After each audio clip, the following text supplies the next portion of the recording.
ఇది cherry tomato. సిరిసిల్లకి సరదాగా వెళ్ళినప్పుడు తెచ్చిన ఈ మొక్కని. చాలా ఫ్రూటింగ్ అయితే వస్తుంది, బాగుంది.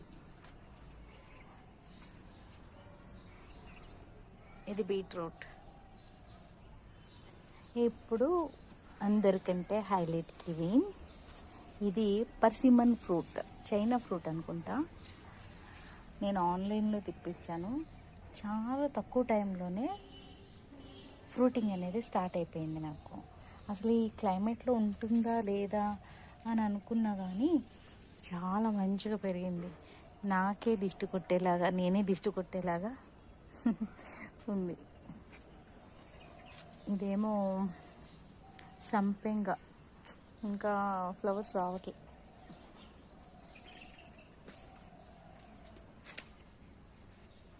ఇదేమో క్లౌ బీన్, బాగానే వచ్చినాయి, కొంచెం ఎండిపోయింది.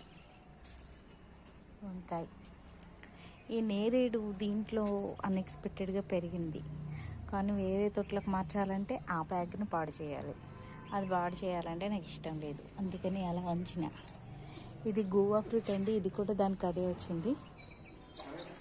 ఐ థింక్ ఇది రెడ్ అనుకుంటా, రెడ్ గోవా. బాగుంది ఇది కూడా.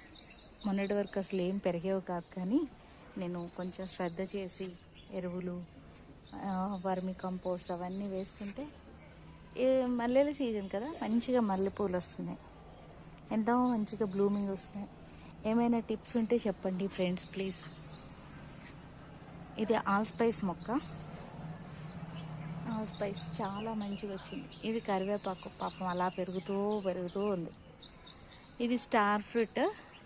ఒకసారి ఫ్రూటింగ్ వచ్చింది కానీ అంత నచ్చలేదు నాకు, చాలా చేదు, ఒక్క ఫ్రూట్ కూడా తినేలా లేదు. ఇది కూడా దానిమ్మ చెట్టే, దానికి అదే వస్తే అలా ఉంచేసిన. కానీ ఇప్పుడు మంచిగా ఒకసారి ఫ్రూట్స్ వచ్చాయండి, 2 ఫ్రూట్స్ మంచిగా పెద్దగా అయినాయి. అయితే కోతులు వచ్చి తినేసినాయి. మా నోటి వరకు ఏం రానివ్వవు కోతులు ఒకటి. ఇందులో యాక్చువల్లీ అనాస వేశాను, కనిపిస్తుంది అనుకుంటా, అనాస వేశాను. కానీ ఈ జామ చెట్టు దానికి అదే పెరిగింది, నేను దీన్ని వదిలిపోయాను. ఇంకోటి స్పెషల్ గెస్ట్ నల్లేరు. చూడండి ఎంత మంచిగా పాకిందో నల్లేరు, కనిపిస్తుందా? నల్లేరు ఇక్కడి నుంచే వచ్చింది. చాలా ఇష్టంగా తెచ్చుకొని వేసుకున్నా. ఈ టమాటాలు కూడా వాటికి అవే వచ్చినాయి. ఈ బంతిపూలు నేనే వేసిన. ఇంకొకటి స్పెషల్, నేను చాలా ఇష్టంతో కట్టించుకున్నా ఈ తొట్టి.